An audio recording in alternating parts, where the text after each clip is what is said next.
Most of the problems at the end of the value chain were leadership problems at the beginning of the value chain. Companies spend enormous amounts of money on optimizing and renewing technology or optimizing processes. Many people have the technology under control, but what about people? Isn't the real problem in companies the behavior of people? In a recent study by Ernst & Young, the second most common reason for termination is the leadership behavior of superiors. The issues are not just the shape of the climate and culture. It is also about the ability to understand complex contexts and implant a targeted solution and set priorities. Every leader leaves a footprint in their own area. This footprint arises from people's strengths and weaknesses, their inclinations, and their inner attitude. The footprint is reflected in the problems, as well as in the advantages of a one-to-one work area. So we can use better use of strengths and improve or compensate for weaknesses as starting points for optimizing the performance of our work areas. You have to approach the issue from two sides, from the side of people's attitudes and behavioral skills, and from the side of problems in the work area.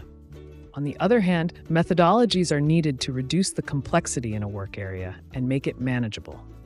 From this analysis, it is important to identify the topics that have the greatest leverage for success. This also means reducing the starting points to the highest priorities and not starting everything. Admittedly, this coupling is not easy to achieve. At Wildenmann, we have developed the methodological framework and the necessary analysis tools for this. A 360-degree feedback system, supplemented by a personality inventory, provides the manager's strengths and areas of development. This is used to work out what consequences arise from the combination of strengths and areas of development. For example, what the footprint of the individual managers looks like. In this way, we capture the specific situation that arises from the behavior of the senior manager. Now we ask ourselves whether this condition has an impact on the performance of the area. If yes, then it is meaningful, then work should be done to change the behavior. On the other hand, what are the causes that control behavior in the psychological concept of leadership? What does this all have to do with the epicenter of man and his self-esteem? What motives, interests, and fears generate this behavior? How can this behavior be changed? How can a person be helped to overcome adverse behavior? And what would be the consequences of the new behavior? Then we look at the other side and ask ourselves what the biggest performance-limiting problem is in the area. What do internal and external customers openly or covertly complain about?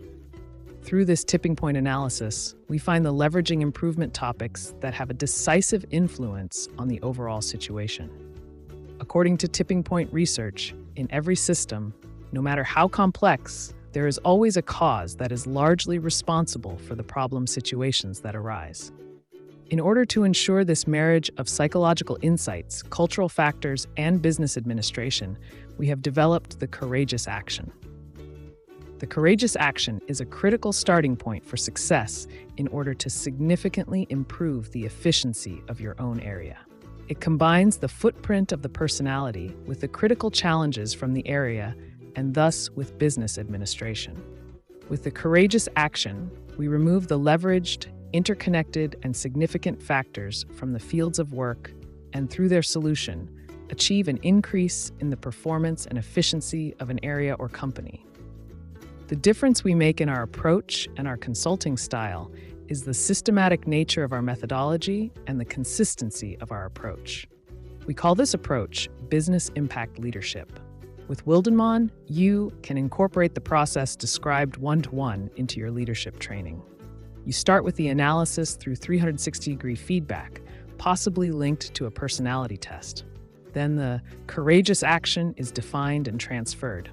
The necessary training courses are selected and carried out based on needs. The focus is on the transfer of the courageous action and is supported by supervision meetings. Specially trained internal coaches help with this. In a colloquium, the participants present their results in terms of performance progress in their own area. Would you also like to experience what effect the business impact leadership concept can have on the success of your company? Then please contact us for further information.